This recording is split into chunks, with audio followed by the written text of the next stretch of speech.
હવે સેવા કરવાનું તમારું આખા ઘરમાં શાસન ચાલી રહ્યું છે, તો તમે બધાને સેવામાં ધરાળ જોડો છો. તમારા ડરને કારણે બધા સેવામાં જાય છે, તમારા ડરને કારણે સેવામાં જોડાઈ રહ્યા છે. તમે બીજા ઉપર ત્રાસ કરી રહ્યા છો, એને ધરાળ સેવામાં લાવી અને તમે ત્રાસ કરી રહ્યા છો. તો એ પ્રકારની સ્થિતિ જો સેવા બીજાને પરપીડા આપવા માંડે તો મહાપ્રભુજી કહે છે સેવા ત્યક્તવ્ય. અને હજી પણ મહાપ્રભુજીનું મન નથી માનતું કે સેવા કોઈ છોડી દે. તો અત્યારે મારી પાસે નિબંધ તો છે નહીં હાથમાં, પણ છતાં કહી દઉં છું, જેટલું મને યાદ છે એટલું કહી દઉં છું. તો મહાપ્રભુજીને એવું નથી થતું સેવા કોઈ છોડે, કારણ કે ભગવદ રૂપ સેવાર્થમ તત્સૃષ્ટિ નથા ભવેત. જો પુષ્ટિ જીવ છે તો એને હજી સેવાનો આગ્રહ રાખવો જોઈએ. જો ઘરમાં પંચ દોષ આવી રહ્યા છે તો હજી એક વિકલ્પ શ્રી મહાપ્રભુજી બતાવી રહ્યા છે કે ઘરમાં તમને આ બધા આ જે વિક્ષેપ આદિ થઈ રહ્યું છે, તો એક ઉપાય મહાપ્રભુજી કહે છે શૂન્ય દેવાલયે સ્થિત્વા ભગવત સેવા યત્રેવ ગત્વા સેવા સંપત્સ્યતે તત્રેવ સેવા કર્તવ્યા. શું મહાપ્રભુજી એમ કહે છે હજી તમને મહાપ્રભુજીની એવી ઈચ્છા નથી સેવા કોઈ છોડે, હજી સેવા છોડવાનું. એટલે મહાપ્રભુજી કહે છે કે નહીં, તમને આ 5 દોષ ઘરમાં આવી રહ્યા છે તો તમે ઠાકુરજીને રોજ ઝાંપીજીમાં પધરાવીને કોઈ મંદિર હોય કે જે બંધ પડ્યું હોય, જ્યાં પૂજા અર્ચના ન થતી હોય એવું શૂન્ય ખંડેર કોઈ મંદિર હોય કે કોઈ જગ્યા હોય, ત્યાં જઈ અને ઝાંપીજીમાં ઠાકોરજીને પધરાવી અને સેવાનું સાહિત્ય બધી સાથે એ રાખી એક બેગ કે થેલામાં બધું સેવાનું સાહિત્યમાં રાખી, સામગ્રી આદિ બધી એમાં રાખી અને ઘરની બહાર જઈ અને શૂન્ય દેવાલયમાં સ્થિતિ કરી ત્યાં જઈને પણ જો સેવા થઈ જતી હોય તો સેવા કરી અને પાછું ઘરે આવી જવું.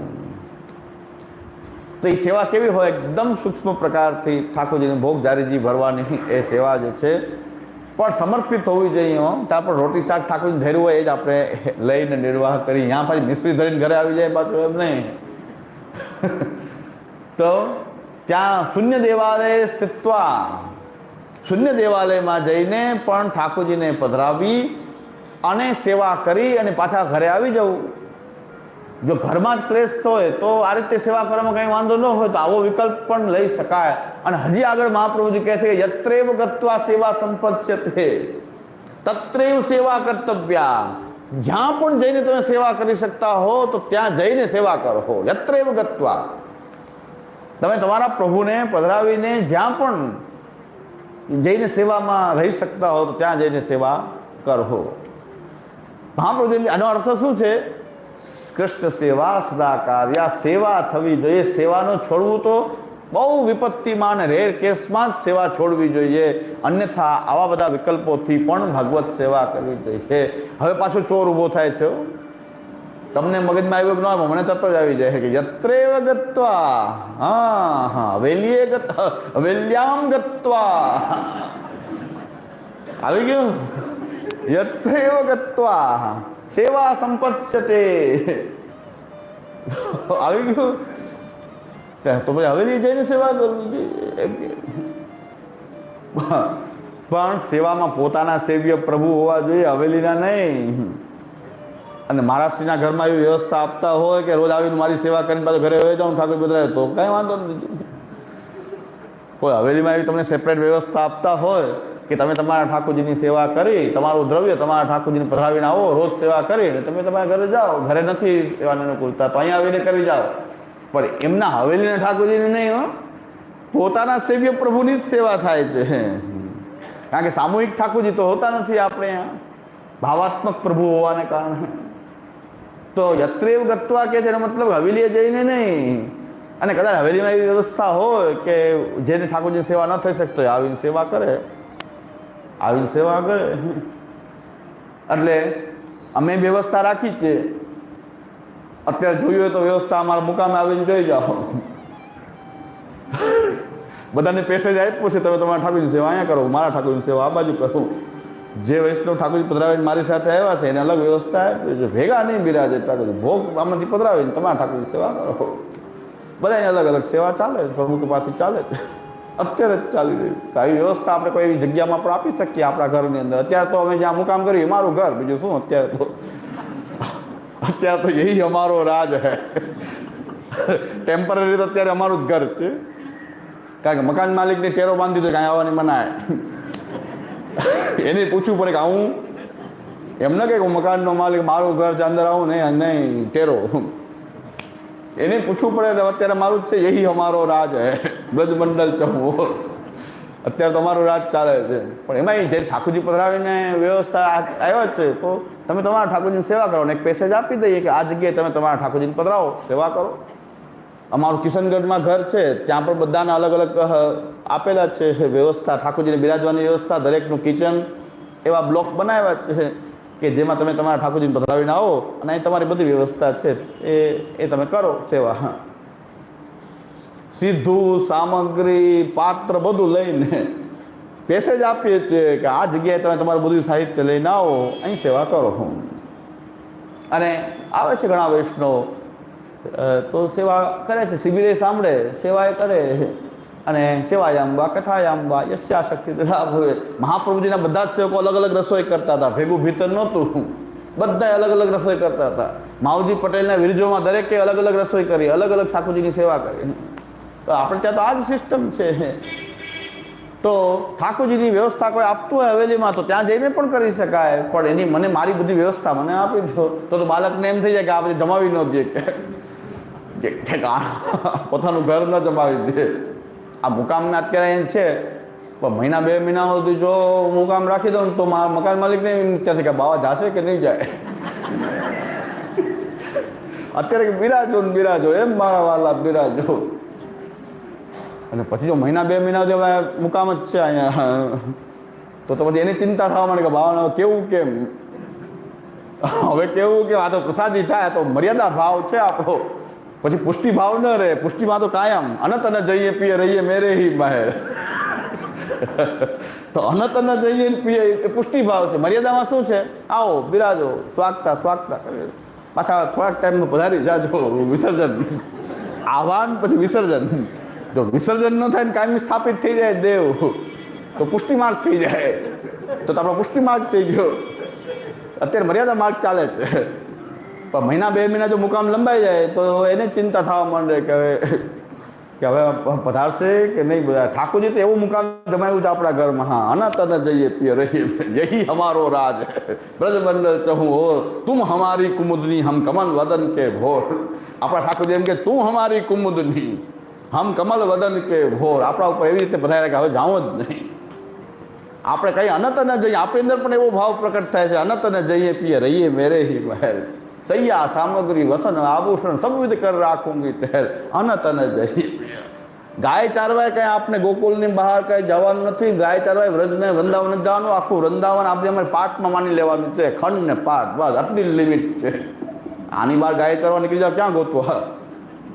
જે આપ સર્વ સમર્થ છો, અહીંયા ગોકુલ પ્રકટ આપણા ઠાકોરજી આપણા મંદિરની બહાર કંઈ ગાય ચારવા નથી જતા. આપણે ગાયે ત્યાં જ રાખી દઈએ છીએ, મોટી પાટે પધરાવી દઈએ છીએ. ખેલવું હોય તો મેદાને આ જ છે, અનંત ન જઈએ. બહાર તો હાવ બિલાવ છે, બહાર તો હાવ બિલાવ છે.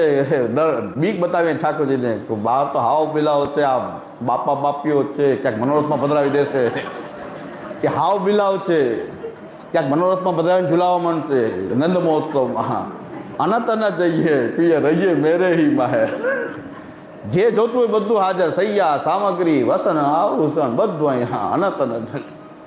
તો કરતે મુરલી, બહાર જવાનો વિચાર કરશો મુરલી વગાડીને તો કરતે મુરલિયા અચક હરુંગી, સંગ કે સખા સબ ગ્વાલન ગારી દઉંગી. બહાર લેવા આવે ને તો ગાળ દઈશ.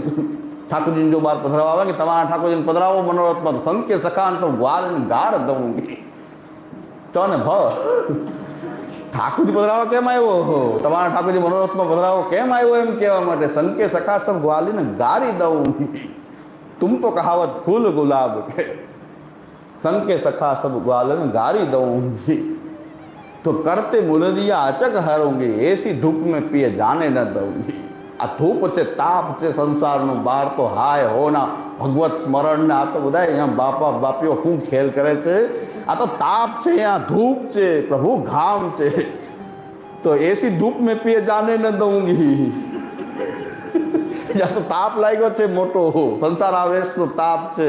આપ તો તુમ તો કહાવત ફૂલ ગુલાબ કે સંકે સખા સબ ગ્વાલીને ગારી દઉંગી, એસી ધૂપ મેં પિય. ઠાકોરજીને કે અહીંયા જ બિરાજો, બધું અહીંયા જ હાજર કર, બહાર નહીં. બહાર તો ક્યાંક મનોરથના આપણે માધ્યમ બનાવી દેશે, ક્યાંક બિરાજાવી દેશે આપને, અને બધા પોતાની વિષય વાસનાઓની તૃપ્તિ કરશે આપની પાછળ.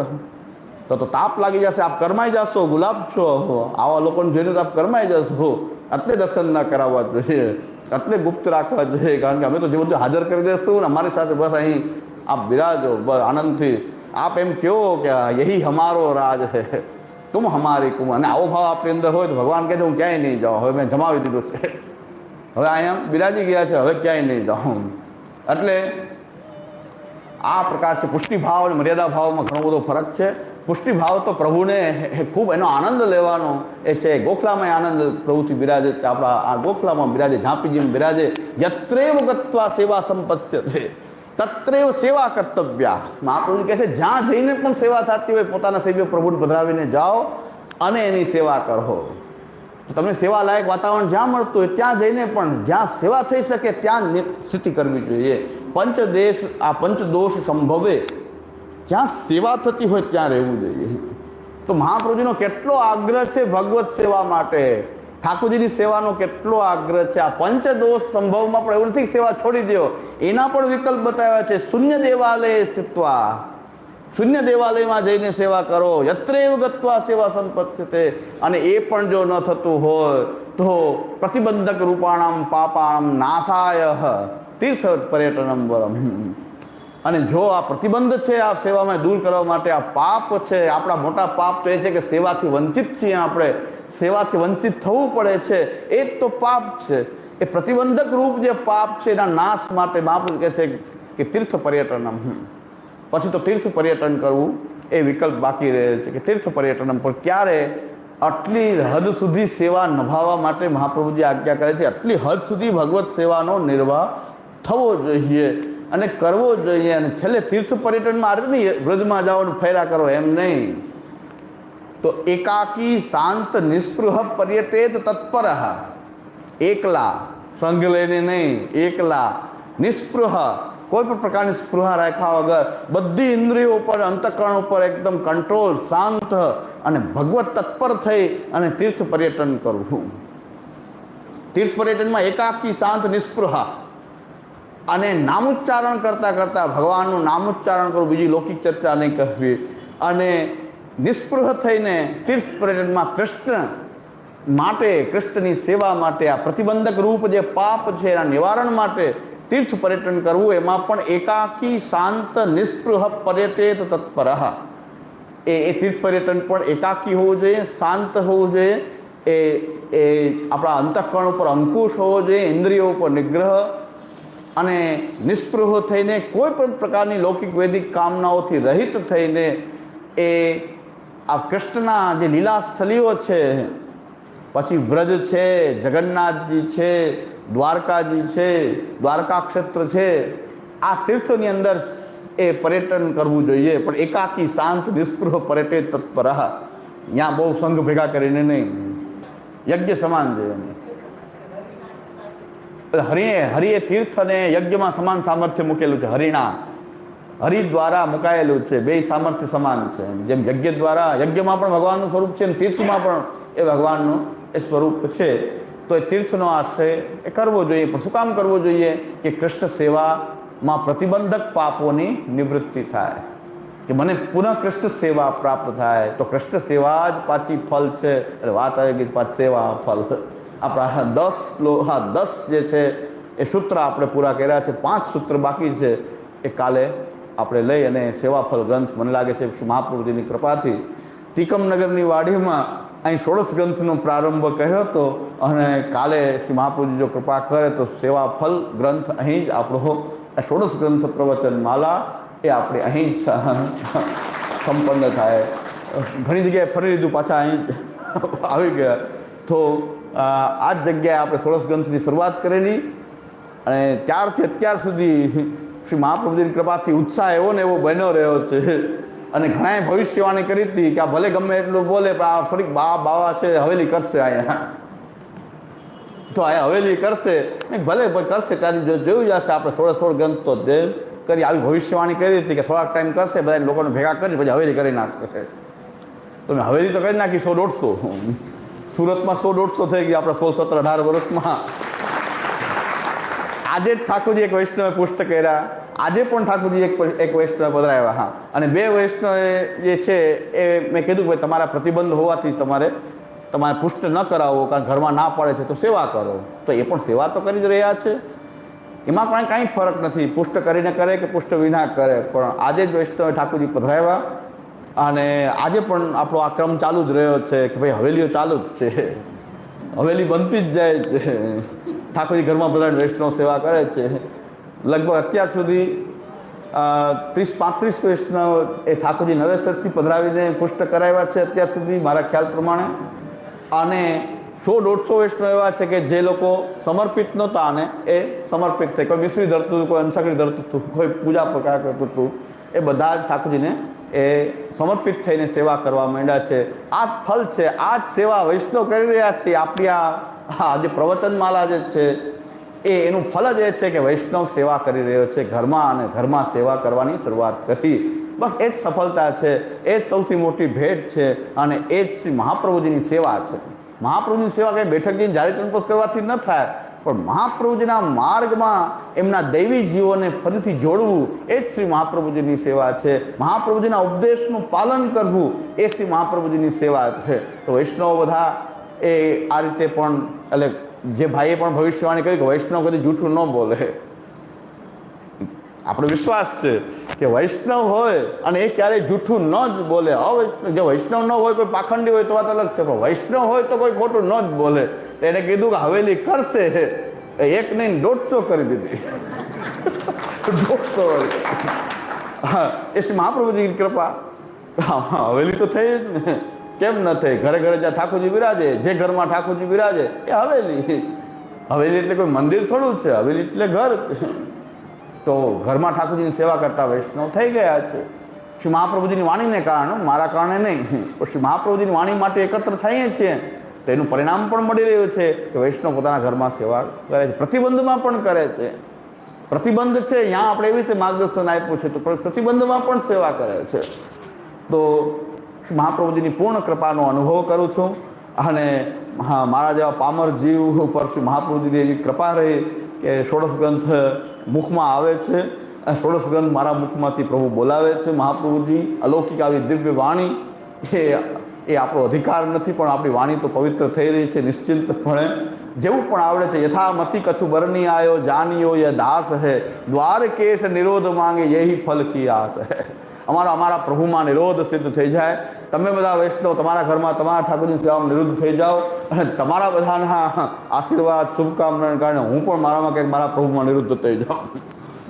એટલે તો આ પરસ્પર છે કે બધા વૈષ્ણવ પોતાના મનમાંથી એવો આશીર્વાદ આપે કે હું પણ કંઈક બહિર્મુખ જીવ છું પણ એ સન્મુખ થાઉં, અને તમે બધા પણ તમારા ઠાકોરની સેવામાં સન્મુખ હો.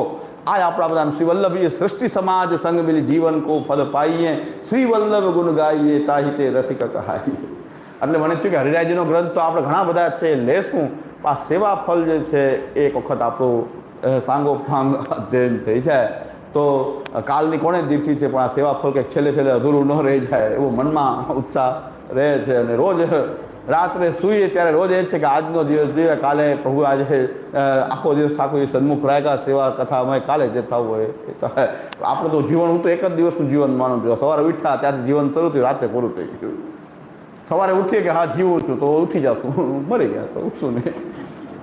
બધી તૈયારી સાથે ઠાકોરજી યમુનાજી પાન આદિ કરીને ઠાકોરજીનું જલ લઈને ભગવત નામનું સ્મરણ કરી અને સવારે જો પ્રભુની સેવા લઈ હશે તો ઉઠાડશે. રોજનું જીવન બધા કે બહુ લાંબુ છે, આપણું તો એક દિવસનું જીવન માનીને ચાલવું જોઈએ કે એક જ દિવસ સવારથી સાંજથી જે સેવા સ્મરણ છે એના માટે જ આપણો ભગવદ રૂપ સેવા તમ તત્સૃષ્ટિ નંદ થાય. તો બીજે દિવસે ઉઠી રહ્યા છે તો આપણે ઓલું જેમ કે 800 માણસ કહે છે ને અવસાનંદમાં નામ નથી આવ્યું, તો બીજા દી પાછા ઉભા છે, પાછા ઠાકોરજીનું સન્મુખ રાત સુધી ઠાકોરજી જે કંઈ સેવા પણ કરાવવું એ કરાવે. રાત્રે સુઈ જાય તો એવા જ ભાવથી સુઈ જાય કે નિત્ય લીલામાં. પણ અમારા ગુરુદેવે આશીર્વાદ આપેલા છે, એ તો હું આશીર્વાદ માનું છું કાયમ માટે કે ભક્ત ખાલી દેહ છોડે છે પણ સેવા ચાલુ રહે છે. અને એ નિશ્ચિંત છે કે કદાચ આમ નહીં ઉઠીએ તો કંઈક બીજા દેહથી ઉઠી જશું, પણ સેવા આપણા પ્રભુ આપણી સેવા આ જ ઠાકોરજીની સેવામાં રહેશું અને સેવા ચાલુ જ રહેવાની છે. સેવા કોઈની પૂરી થતી નથી. સેવાનું ફળ તો અલૌકિક સામર્થ્ય રૂપ છે અને સેવાનું ફળ સેવા જ છે. એ સેવા અમારા ગુરુદેવ એમ જ આજ્ઞા કરે છે, ખાલી જેમ રોજ ઉઠીએ છીએ એની બદલે કદાચ મૃત્યુ થશે તો બીજા દેહથી ઉઠી જશું, પણ સેવા તો આ જ ચાલુ રહેશે ને આપણા સેવ્ય પ્રભુ આ જ રહેશે. આ જ એ નહીં છોડે હે, એ છોડશે નહીં. તુમ હમારી કુમુદની યા સુગંધની પાછળ પાછળ આવશે. તુમ હમારી કુમુદની હમ કમલ વદન કે ભોર. એ આપણને કુમુદની માની રહ્યા છે કે બીજા જન્મમાં તું કદાચ નહીં ઓળખ પણ હું ત્યાં બિરાજી જઈશ, હું પાછો મળી જઈશ તને. એટલે એ નિશ્ચિંત છે. પુષ્ટિ માર્ગ તો નિશ્ચિંત નિંદ્રામાં સોઈ રહ્યા છે કે પ્રભુ તો પાછા આ જ પ્રભુ આપણને પુનઃ મળવાના છે, એટલે કોઈ મરવાની કોઈ ચિંતા નથી અને જીવીએ છીએ તો પ્રભુ અર્થ જીવવું જોઈએ. તો આવો પુષ્ટિ માર્ગ, આ પુષ્ટિ માર્ગનો સિદ્ધાંત અને શ્રી મહાપ્રભુજી આપણા ગુરુદેવ અને શ્રી મહાપ્રભુજી જે સદાસાર્થકતા શેષ સાધન, આવો પરિશ્રમ જે શ્રી મહાપ્રભુજીએ કર્યો છે, આપણે આ માર્ગ ઉપર ચાલીએ, નિષ્ઠાપૂર્વક ચાલીએ. આપણે કાંઈ કરવાનું નથી. આપણો હાથ પકડીને રસિક ચરણ શરણ રહત હૈ બડ ભાગીજન અપનો કર ગોકુલપતિ ભરતતા જ બાત.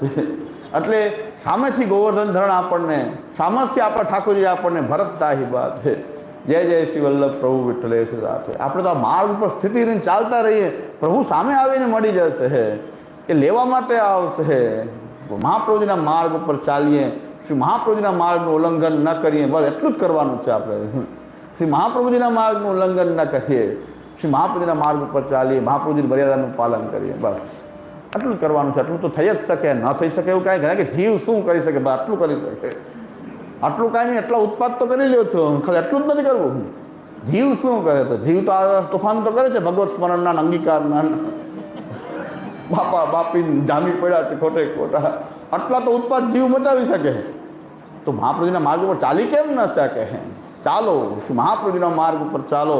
શ્રી મહાપ્રભુજી એટલા મહાકારુણિક વિભુ છે, એ સાક્ષાત અગ્નિ સ્વરૂપ છે. દોષના ભંડાર હોય તો પછી મહાપ્રભુજી એ દોષનો ક્ષય કરવા માટે સમર્થ છે. એવા આચાર્યચરણ અગ્નિ સ્વરૂપ છે. કેવલ શ્રી મહાપ્રભુજીને શરણાગત થઈ જઈએ, એ મહાપ્રભુજીનું શરણ સ્વીકારી લઈએ અને આ પુષ્ટિ માર્ગને છોડીએ નહીં, આ સંપ્રદાયને ન છોડીએ, આ સંપ્રદાયને કલંકિત ન કરીએ, આ સંપ્રદાય પ્રમાણે આપણે ચાલવાનો પ્રયાસ કરીએ. બસ આટલી જ શ્રી મહાપ્રભુજી આપણને એ ચાલતા રાખે. અને કાલે મને એક પ્રશ્ન કરવામાં આવ્યો હતો બાલબોધ વિશે, એ હું નો જવાબ આપી શકું, એટલે આપણે લઈ લઈશું. જો અહીં સાંભળતા હશે તો અહીં પણ હું એ સંભળાવી દઈશ. હજી એક આ પ્રશ્ન તો છે જો, આ બધા ગ્રંથો આવી રહ્યા છે. ગોપીનાથજીની સાધન દીપિકાએ લઈ લીધી, શ્રી ગોપીનાથજીનો હજી ફલ વિશેનું પણ આપણે લેશું, પણ હજી કંઈ એક ગ્રંથ રહી જાય છે કે જેનો સ્પર્શ આપણે કર્યો નથી. તો એ હા હાલો, હા ચાલતું જ રહે ને. આ તો ચાલતું, એ તો મેં કીધું જેટલા 16, 17, 18 વર્ષ થયા અહીંયા, આ જેટલા મને ખબર નથી 18 થયા કે 17 થયા, આટલા વર્ષ થયા, પણ ખાલી સેવાફળ જ એટલા વર્ષ ચાલશે. જો આપણે જો સેવાફળનો અભ્યાસ કરતું, સેવાફળ જ 18 વર્ષ ચાલી શકાય. 14 ટીકા છે, 14 ટીકા છે આની અંદર. તો 14 ટીકા લઈને સેવાફળ સમજીએ તો બીજા 18 વર્ષ પાકા આવે. તો જેવી ઠાકોરની ઈચ્છા, કાલની ખબર નથી, હવે આવતા વર્ષે શું થાય એ તો કેમ કહી શકાય. બસ મનોરથ તો રાખીએ કે મહાપ્રભુની કૃપા કરે અને આપણે આ ગ્રંથોને અધ્યયન કરતા રહે. પણ હકીકતમાં મારે તો અહીંયા આવવાનું હોય કે ન આવવાનું હોય, પણ મારું તો બધે આ જ કામ ચાલતું હોય છે, એટલે બીજી જગ્યાએ ચાલતું હોય છે અને યુટ્યુબના માધ્યમથી બધાને પાછું જ્યાં હોય ત્યાં પાછું મળી જાય છે. એટલે મારું તો પાછું આ એક કામ અહીંયા પૂરું થઈ, કાંઈ પૂરું નથી થતું, મારું તો પાછું ચાલુ થાય ઘણી જગ્યાએ પાછું, તો પાછું એક શરણાગતિ, સમર્પણ, સેવા અને ભક્તિથી પાછું ચાલુ થાય.